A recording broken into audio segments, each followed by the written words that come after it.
Mwalimu, habari ya wakati huu? Alhamdulillah, Mungu ameweka wepesi, ni salama kabisa. Ni mechi nyingine tena, timu nyingine kwenye mashindano yale ya Junior Soccer Cup msimu wa kwanza.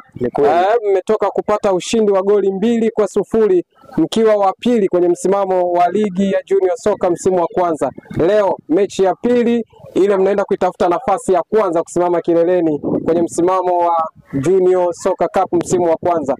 Ni matumaini yapi ambayo umeyabeba kwa wapenzi, wazazi na wadau wa Wakala Msomi Academy kwenye mechi hii ya leo? Matumaini makubwa kwa sababu haya ni mashindano. Mashindano mara zote ni yanakuwa ya watu wenye nguvu, sio speed. Unaweza ukawa na speed na ukashindwa kufika mwisho, ila je, uvumilivu nao? Sisi tumejiandaa vizuri kuja kuchukua pointi 3 na kurudi kwenye nafasi tulizozizoea.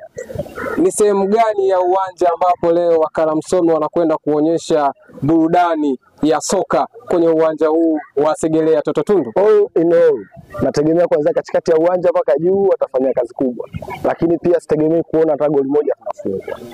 Miongoni mwa timu ambayo inapewa nafasi ya kuchukua ubingwa wa Junior Soccer Cup msimu wa kwanza ni Wakala Msomi, lakini miongoni mwa timu ambayo haitabiriki ni Hope Football Club. Wewe Wakala Msomi, mmejiandaje kuja kukabiliana na timu ambayo haitabiriki, haijulikani? Kwa sababu ni mashindano, tumejiandaa kupambana na kile tutakachokukuta mbele yetu.